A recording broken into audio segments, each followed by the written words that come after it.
వసంతవల్లరి, where years see. వసంతవల్లరికి స్వాగతం. ఈనాటి వసంతవల్లరిలో ప్రఖ్యాత కథా రచయిత స్వర్గీయ బెహరా వెంకట సుబ్బారావు గారి రచన దాహం వింటారు.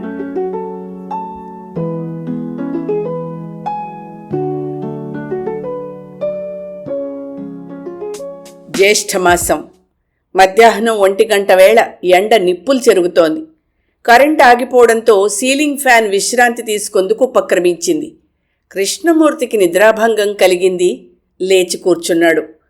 దాహం వేసింది. భార్యను పిలిచి చెప్పాడు. సుజాత తెచ్చిన చల్లటి చిక్కని మజ్జిగను తాగుతూ ఉంటే వీధిలోంచి కేక వినిపించింది. అమ్మా, ఆకలి, 4 రోజుల నుంచి తిండి లేదమ్మా, కాస్త గెంజి మెతుకులేయించండమ్మా. ఇది బ్రాహ్మలిల్లు, ఇలాంటప్పుడు అన్నం పెట్టరు, మరో చోటికి పో. వీధి అరుగు మీద పశువులకి కన్నెలు అల్లుతున్న పాలేరు పెద్దయ్య జవాబిచ్చాడు. అమ్మా, దాంతో నాలుక పిడచకట్టుకుపోతోందమ్మా, మంచినీళ్ళు అన్న పోయించు తల్లి. దాహం తీర్చడానికి మంచినీళ్ళు కూడా లేవు అనడానికి పెద్దయ్య మనసు అంగీకరించలేదు. ఇంత ఊరుండగా ఈ ఇంటికే రావాలా అని మనసులోనే విసుక్కున్నాడు. చేస్తున్న పని ఆపితే కన్నిపురి సడిలిపోతుంది. తాడు మీద పెద్ద రాయి పెట్టి లోపలికెళ్ళాడు. పెద్ద సిల్వర్ గిన్నెతో పట్టుకెళ్ళి వాళ్ల దోసెట్లో పోశాడు నీళ్లు. ఇద్దరూ కలిసి గిన్నెడు నీళ్లు తాగి తేంచుకున్నారు. వాళ్ల పరిస్థితిని అర్థం చేసుకున్నాడు పెద్దయ్య. జాలి చూపాడు. ఏ ఊరు అడిగాడు సానుభూతిగా. శ్రీకాకుళం దగ్గర కొత్తూరు బాబో, వంశధార పొంగిపోయిందే. నా యజమాని దీని మొగుడిని పొట్ట నెట్టేసుకుంది బాబు. ఈ 3 నెలల నుంచి ఇలా ఊరూరా తిరిగి ముష్టెత్తుకుని బతుకుతున్నాం బాబో చెప్పింది ఆమె. శ్రీకాకుళం దగ్గర కొత్తూరు అనగానే సుజాత, కృష్ణమూర్తి ఒకరి మొహాలొకరు చూసుకున్నారు. సుజాత కన్నవారి ఊరు కొత్తూరే. కిటికీ తలుపులు తీసి వీధిలోకి చూసింది సుజాత కుతూహలంగా. ఒక ముసల్ది, ఒక యువతి కనిపించారు. దూరం నుంచి పోల్చుకోలేకపోయింది. వీధిలోకి వెళ్ళింది. భార్య వెనుకనే వెళ్ళాడు కృష్ణమూర్తి. ఏ ఊరు మీది అడిగింది సుజాత. శ్రీకాకుళం దగ్గర కొత్తూరు తల్లి చెప్పిందా ముసలమ్మ సుజాతను పట్టి పట్టి చూస్తూ. తమరు కరణంగారమ్మాయి గారు కదండి తల్లి చాటున నిలబడ్డ ఆ యువతి అడిగింది. అవును అంది తెల్లబోతూ సుజాత.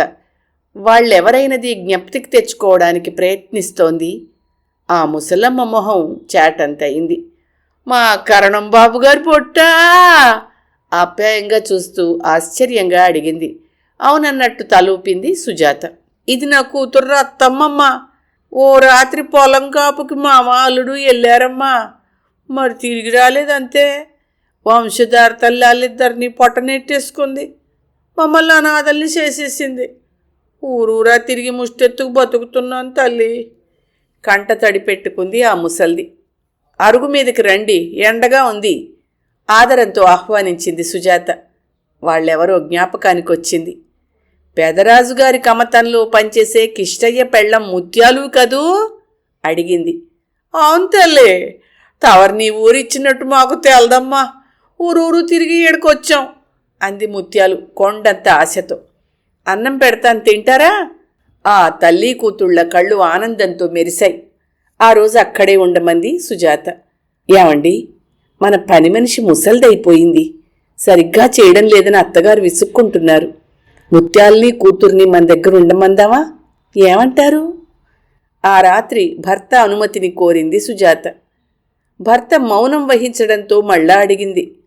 పాపం వాళ్ళకెవ్వరూ లేరు.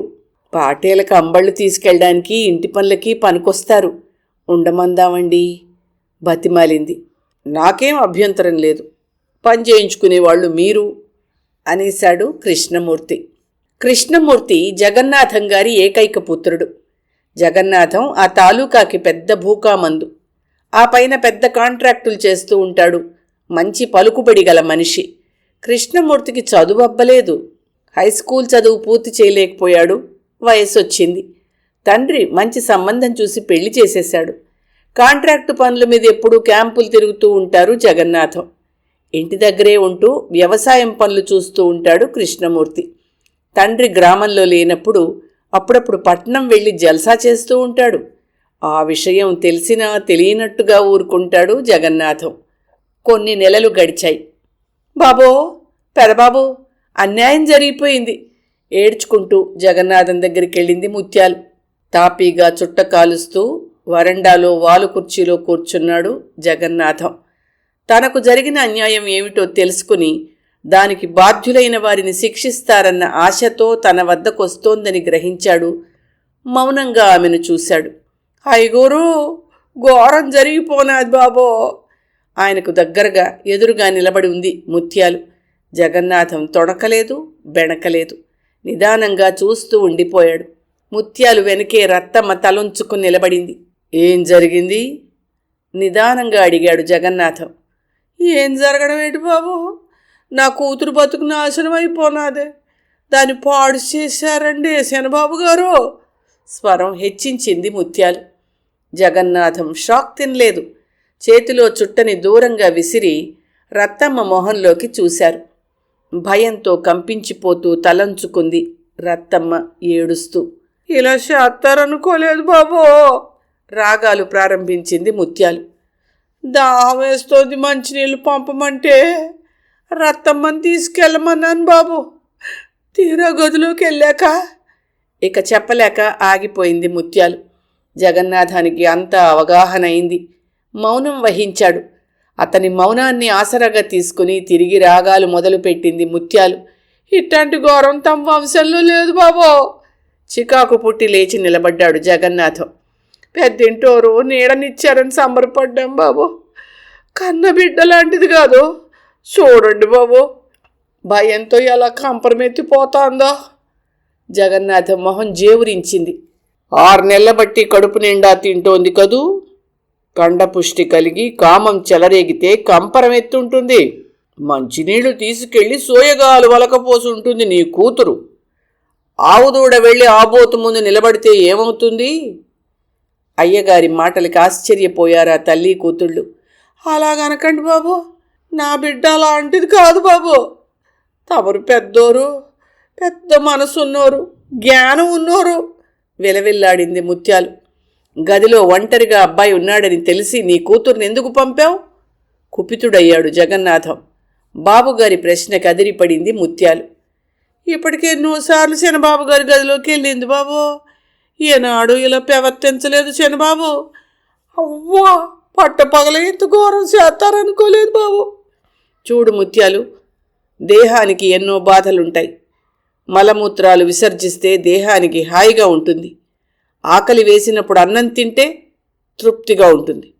దాహం వేసినప్పుడు మజ్జిగో మంచినీరో తాగితే చల్లగా ఉంటుంది. ఈ కామదాహం కూడా అలాంటిదే. వాంఛ కలిగిందే అనుకో, తీరేదాకా ఆరాటం తగ్గదు. దానికి పగలు రాత్రి అని సమయ నిర్ణయం లేదు. ఆడైనా మగైనా ఆ కోరిక తీరే వరకు తపన పడతారు. పశువు కంటే హీనంగా ప్రవర్తిస్తారు. చిన్నబాబు దాహం తీర్చుకోవడానికి నీ కూతురు మీద పడ్డాడే అనుకో, రత్తమ్మ గట్టిగా కేకలేయచ్చుగా. అప్పుడు పెరట్లో ఉన్న నువ్వైనా పక్క గదిలో ఉన్న నేనైనా వెళ్ళి ఆ అఘాయిత్యాన్ని ఆపు చేసి ఉండేవాళ్ళం గదా.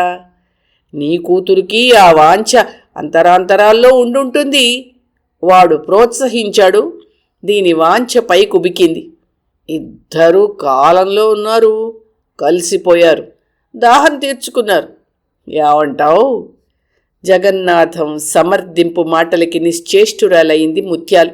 నా కొడుకేదో మంచివాడని నీ కూతురు బరితెగించిందని నేననడం లేదు ముత్యాలు. జగన్నాథం మాటలకి తలెత్తి చూసింది ముత్యాలు. వాడి పెళ్ళాం పురిటికి పుట్టింటికెళ్ళి 3 నెలలయ్యింది. నీ కూతురికి మొగుడు పోయి 1 ఏడాది అవుతోంది. ఇద్దరూ దాహంతో తప్పించుకుపోతున్నారు. ఒకరు ప్రేరేపిస్తే రెండో వారు సై అన్నారు, తృప్తి పడ్డారు. దీనికి అంత గొడవ దేనికి? బాబుగారు, తమరిలా అండం ధర్మం కాదు బాబు. బావురు మంది ముత్యాలు. ఇప్పుడు గొడవ చేస్తే ఊరంతా తెలుస్తుంది. చిన్నబాబు మగాడు, ఏమీ పర్వాలేదు వాడికి. నీ కూతురు సంగతే ఆలోచించుకో. మొన్న దీపావళికి కూతురుతోనూ అల్లుడితోనూ వాళ్ళ పాలికాపు వెంకడొచ్చాడు, చూశారుగా. చాకులాంటి కుర్రాడు. మీలో మారుమనువులున్నాయిగా. వచ్చే నెలలో ముహూర్తం చూసి నీ కూతుర్ని వాడికిచ్చి పెళ్లి చేద్దాం అనుకుంటున్నాను. దానికి మరో పెళ్లి చేసి నిశ్చింతగా ఈ ఇంట్లో ఉంటావా, లేక నానా రభస చేసి ఈ గడప దాటి బయటికెళ్ళి బజార్న పడి ముష్టెత్తుకుని బతుకుతారు? ఏదో ఒకటి ఆలోచించుకోండి. ఆలోచించి మరీ రాగాలు తీయి. ఏ? జగన్నాథం మాటలకి ముత్యాలు నోరు మూతపడింది. పెద్దలు అమ్మాయికి తండ్రిలా అంటారు. తమకెలా తోస్తే అలాగే చెయ్యండి బాబో. తమరినే ఆశ్రయించుకుని ఉన్నాం బాబో అని మాత్రం అనగలిగింది ముత్యాలు. అంతలో వీధిలో మోటార్ సైకిల్ శబ్దం వినబడ్డంతో వీధిలోకి వెళ్ళాడు జగన్నాథం. సైకిల్కి స్టాండ్ వేస్తూ కనిపించాడు మాధవరావు. అతను ఇంజనీర్ గారి ఆఫీస్లో గుమాస్తా. రండి రండి రండి, మంచి ఎండలో వచ్చారు ఆహ్వానించాడు జగన్నాథం. వరండాలో ఉన్న కుర్చీ చూపించాడు. ఇద్దరూ కూర్చున్నారు. ముఖానికి పట్టిన చెమటను కర్చీఫ్తో తుడుచుకుని మాధవరావు అన్నాడు, కొంప మునిగింది జగన్నాథం గారు. ఎవరి కొంపయ్యా? నా కొంపే హేళనగా అడిగాడు. తలూపాడు మాధవరావు. చూశారుగా, మా గ్రామం ఓ మెట్ట మీద ఉంది. దానిమీద 15 అడుగులు పునాది వేసి ఈ మేడను కట్టించా. మొన్న వచ్చిన తుఫానుకి గ్రామాలు కొట్టుకుని పోయినా మా ఊరి చుట్టుపక్కలకి చేదడు నీరు కూడా చేరలేదు. కనుక ఆ భయం ఎప్పుడూ వద్దు. మంచి ఎండలో వచ్చారు, కూల్ డ్రింక్ తెస్తాను, తాగి దాహం తీర్చుకోండి అంటూ ఇంట్లోకి వెళ్ళాడు జగన్నాథం. జగన్నాథానికున్న ఎబిలిటీ, పలుకుబడి బాగా తెలుసు మాధవరావుకి. అయినా తాను చెప్పబోయే వార్త విన్నాక కుప్పలా కూలిపోక తప్పదనుకున్నాడు మాధవరావు. జగన్నాథం అందించిన కూల్ డ్రింకును గడగడ తాగి ఖాళీ సీసాని కింద ఉంచుతూ చెప్పాడు, ఈఈ గారు మా బ్రిడ్జి ఇన్స్పెక్షన్కి సడన్గా సర్ప్రైజ్ విజిట్కి బయలుదేరారు. ఈ విషయం మీతో చెప్పడానికి 3 గంటలు ముందుగానే బయలుదేరాను. దారిలో బండి ట్రబుల్ ఇచ్చింది, ఆలస్యమైంది. ఈఈ గారు ఈ పాటికి వర్క్ స్పాట్ చేరుకునే ఉంటారు. అర్జెంటుగా మీరు వెళ్ళాలి. కంగారుగా తానొచ్చిన పని చెప్పాడు మాధవరావు. జగన్నాథం ఏమీ కంగారు పడకపోవడంతో అచ్చెరు పొందాడు మాధవరావు. నిదానంగా చుట్టముట్టించి అడిగాడు జగన్నాథం, ఈ ఈఈ మొన్ననే కొత్తగా వచ్చాడు కదూ? అవునండి, ప్రమోషన్ మీద వచ్చారు బెజవాడ నుంచి. ఇంకా ఇవాళో రేపో వచ్చి చూద్దాం అనుకుంటున్నాను. అప్పుడే ఆయన ఇన్స్పెక్షన్కి బయలుదేరారన్నమాట. ఇదే ఫస్ట్ ఇన్స్పెక్షన్ సార్. పేరు అఖండరావు కదూ? అవునండి, నిజంగా అఖండుడే. అఖండుడైనా అయోగ్యుడైనా పర్వాలేదయ్యా. వార్త కష్టపడి తెచ్చావు కానీ చాలా ఆలస్యంగా వచ్చావు. అయ్యా, 3 గంటల ముందే అడ్డదారిన బయలుదేరాను. రోడ్డు బాగోలేక సైకిల్ ట్రబుల్ ఇచ్చింది. తాను పడ్డ శ్రమ వృధా అయినందుకు, ఫలితం దక్కనందుకు విచారించాడు మాధవరావు. ఆ మధ్య గడ్డివాగు మీద 2.5 లక్షల బ్రిడ్జిని తిరిగి కట్టి 40,000 నష్టపోయానని లబోదిబోమని ఏడ్చుకున్నాడు లక్ష్మణరావు. అలా తిరిగి కట్టించిన అఖండుడు ఈయనే కదూ అడిగాడు జగన్నాథం. ఆ రోజు లక్ష్మణరావు వచ్చి కాళ్ల వేళ్ల పడితే కాదు పొమ్మన్న, మనకి పోటీ వచ్చాడని ఆ రోజే ఈ అఖండరావు గారి నీతి నియమాలు ఏమిటో, పుట్టుపూర్వత్తరాలు ఎలాంటివో అన్నీ తెలుసుకున్నాను. అడ్జస్ట్ అవుతాడో పర్వాలేదు, మనల్ని నష్టపెడితే తాను కష్టపడతాడు. జగన్నాథం నిజంగా అంతటి సమర్థుడు అని మాధవరావుకి తెలుసు. అంతలో పరుగునొచ్చాడు కూలీ రంగయ్య. బాబా, పట్నం నుంచి పెద్ద ఇంజనీర్ గారు వచ్చినారో, జీప్ మీదంతా తనిఖీలు చేశారు. సిమెంట్ ఒత్తి బుగ్గేనని అగ్గైపోతున్నారు బాబు, తమరు అర్జెంటుగా రావాలా ఒగర్చుకుంటూ చెప్పాడు. పంతులు గారు లేరట్రా? చికాకు పడ్డాడు జగన్నాథం. ఉన్నారు బాబో, 6 మాట పడనీయటం లేదు. తమరు అర్జెంటుగా రావాలా, పంతులు గారే తీసుకురమ్మన్నారు. లేచి నిలబడ్డాడు జగన్నాథం. సెలవు తీసుకుని తిరిగి బయలుదేరాడు మాధవరావు. వర్క్ స్పాట్ చేరుకుని ఇంజనీర్ గారితో మాట్లాడుతూ ఉంటే ఇంటి నుంచి కబురొచ్చింది జగన్నాథానికి. హైదరాబాదు నుంచి మినిస్టర్ గారు పిలుస్తున్నారని. పొద్దుటే కదయ్యా మాట్లాడింది, అప్పుడే ఏం కొంప మునిగింది? ఇంజనీర్ గారు బ్రిడ్జి ఇన్స్పెక్షన్ చేస్తున్నారని, రాత్రి లైట్నింగ్ కాల్ బుక్ చేసి మాట్లాడతానని చెప్పో విసుక్కున్నాడు జగన్నాథం. తాను చెప్పిన సంజాయిషీలు, ఇబ్బందులు ఏవో ఇంజనీర్కి నచ్చలేదు. అప్పుడే చెట్టు నుంచి దింపిన కొబ్బరి గెల అలానే ఉండిపోయింది. ఇంటి నుండి తెప్పించిన కూల్ డ్రింక్స్ వేడెక్కాయి. ఇంజనీర్ గారు తాగలేదు, కూడా వచ్చిన వారిని తాగమనలేదు. ఐఎమ్ సారీ మిస్టర్ జగన్నాథం, పని ఆపు చేసి ఒకసారి ఆఫీస్కి రండి కటువుగా అనేసి జీప్ ఎక్కాడు ఈ అఖండరావు. జీప్ బయలుదేరింది దుమ్ము లేపుకుంటూ. అటువైపే చూస్తూ ఆలోచనలో పడ్డాడు జగన్నాథం.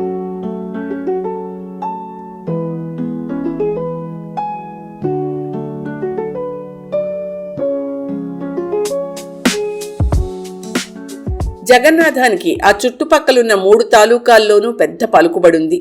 జిల్లా స్థాయిలో కూడా ముఖ్యుల్లో ఒకనిగా పరిగణించబడ్డాడాయన.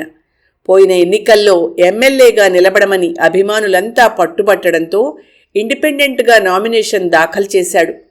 వ్యవధి చాలనందున పాలక పార్టీ టిక్కెట్టు లభించడానికి ప్రయత్నం చేయలేకపోయాడు. అప్పటికే మినిస్టర్గా ఉన్న కృష్ణారావుకి పార్టీ టిక్కెట్టు లభించింది. జగన్నాథం నామినేషన్ వేశాడన్న వార్త విన్న కృష్ణారావుకి వణుకు ప్రారంభమైంది. రాత్రికి రాత్రి జీప్లో బయలుదేరాడు జగన్నాథాన్ని కలుసుకోవడానికి. తాను మినిస్టర్గా ఉన్నంతకాలం తన నియోజకవర్గానికి ప్రజలకి ఏమీ చేయలేకపోయాడు.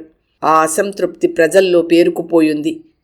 తన నియోజకవర్గం ప్రజలనందరినీ ఏకత్రాటి మీద నడిపించగల శక్తి ఒక్క జగన్నాథానికే ఉంది. ఆ జగన్నాథం తనకు ప్రత్యర్థి అయితే తనకు పరాజయం తప్పదు. మినిస్టర్ హోదా గోవిందా, తిరిగి తాను మామూలు మనిషి అయిపోతాడు. ఆ పరిస్థితిని ఊహించుకుంటేనే శరీరం కంపరంతో స్వాధీనం తప్పింది కృష్ణారావుకి. జగన్నాథాన్ని ఒప్పించాలి, తనకు అడ్డు రాకుండా చూసుకోవాలి, ఎలాంటి వాగ్దానాలనైనా చెయ్యాలి. తనకు మంత్రి పదవి, ముఖ్యమంత్రి కావాలి అంటే ముందు గెలవాలంటే జగన్నాథం అండ సంపాదించాలి. నీ అండా అభిమానం ఉండడం వల్లే కిందటి ఎలక్షన్లలో గెలిచానోయ్. అదృష్టం బావుండి మినిస్టర్నయ్యాను. లోతుపాతులు తెలుసుకున్నాను. నిజాయితీపరుడని పెద్దవారి మెప్పు మన్ననలు పొందాను. మన తాలూకా మన ప్రజలకే ఏమీ మేలు చేయలేకపోయానన్నది నిజం. మళ్ళీ ఈసారి కూడా మంత్రినైతే సీనియర్నవుతాను. మన తాలూకాలో నువ్వు కోరుకున్న ఆ 2 పరిశ్రమలు స్థాపించే ఏర్పాటు చేస్తాను. మన గ్రామానికి మధ్యగా పంట కాలువ తవ్వించే ఏర్పాటు చేస్తాను. అందుకు నువ్వు అవకాశం ఇవ్వాలి జగన్నాథం. నువ్వు నిలబడితే నీ గెలుపు ఖాయం, నా ఓటమి తథ్యం. కృష్ణార్జునుల్లాంటి వాళ్ళం, మనలో మనకి పోటీ ఏమిటి? 5 సంవత్సరాలు మంత్రిగా మసలిన నేను తిరిగి మామూలు మనిషిగా తిరగడమా? ఆ పరిస్థితి ఊహించుకుంటేనే భయం వేస్తోంది. తిరిగి నన్ను మినిస్టర్ని కాని, నీ ఆశయాలు నెరవేరుస్తాను, నీ ఆజ్ఞ ప్రకారం నడుచుకుంటాను. ఏకాంతంలో బ్రతిమాలుకున్నాడు కృష్ణారావు జగన్నాథాన్ని. క్రితంసారి నిన్ను నిలబెట్టాను, మంత్రివై ఉండి కూడా మన వాళ్ళకేం చేశావు? ఒక్కటి చెప్పు, నిగ్గదీశాడు జగన్నాథం. నీలాంటి పెద్దవాళ్ళు మన వాళ్ళకేం చేశావు అని మామూలు అలగాజనంలా అడగకూడదయ్యా. నాకేం చేశావు అని అడగాలి. ఈసారి కూడా నన్ను మినిస్టర్ని చెయ్యి. ఈ జిల్లాలోని కాంట్రాక్టులన్నీ నీకే ఇప్పిస్తాను. ఆ రంగంలో నీకు చాలా అనుభవం ఉంది. 4 సంపాదించుకోగలవు. మరోసారి నాకు అవకాశం ఇవ్వు ప్రాధేయపడ్డాడు మినిస్టర్ కృష్ణారావు. ఆలోచనలో పడ్డాడు జగన్నాథం. కృష్ణారావుది పదవీ వ్యామోహం, తనకి ధనదాహం.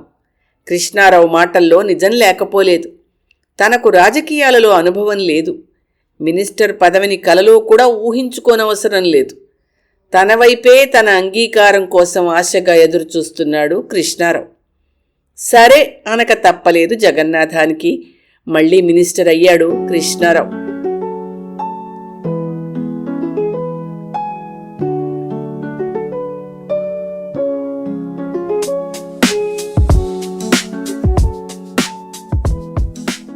కారు జోరుగా పట్నం వైపు పరిగెత్తుతుంటే కారులో కూర్చున్న జగన్నాథం మనసులోని ఆలోచనలు మరింత స్పీడ్గా పరుగులు తీస్తున్నాయి.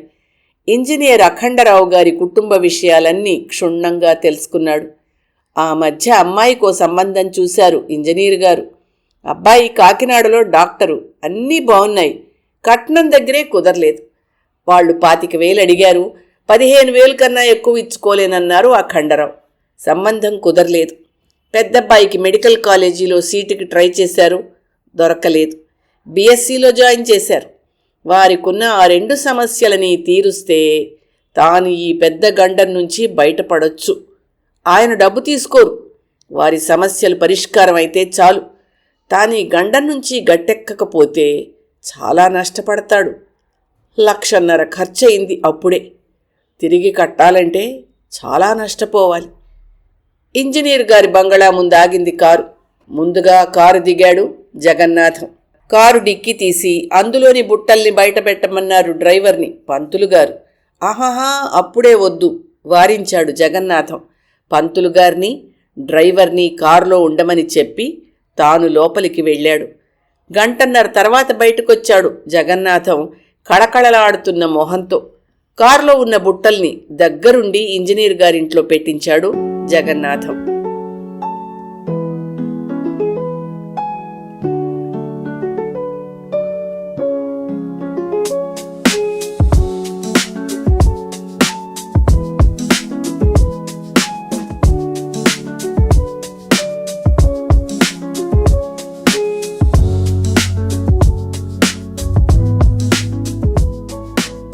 ఇంజనీర్ గారి అమ్మాయికి పెళ్ళయింది.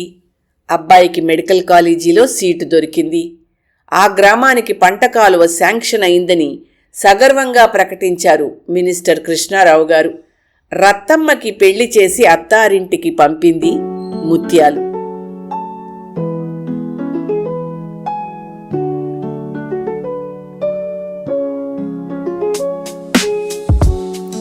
వసంతవల్లరిలో సుప్రసిద్ధ కథా రచయిత స్వర్గీయ బెహరా వెంకట సుబ్బారావు గారు రచించిన కథ దాహం విన్నారు.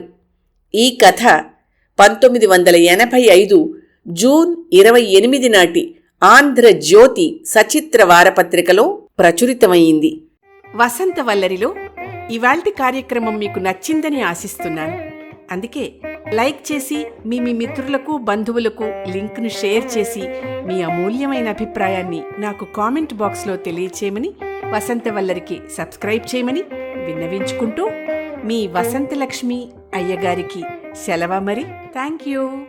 వసంతవల్లరి మిత్రులు, శ్రేయోభిలాషులు, వీక్షకులు, శ్రోతలు అందరికీ ఒక విజ్ఞప్తి. గతంలో లాగానే ఎప్పటికప్పుడు నా కథలను విని స్పందన తెలియచేయమని కోరుతూ, నేను చదివిన కథ మీకు బాగా నచ్చినట్టయితే తప్పకుండా హైప్ ఆప్షన్ నొక్కి నన్ను ప్రోత్సహిస్తారు కదూ.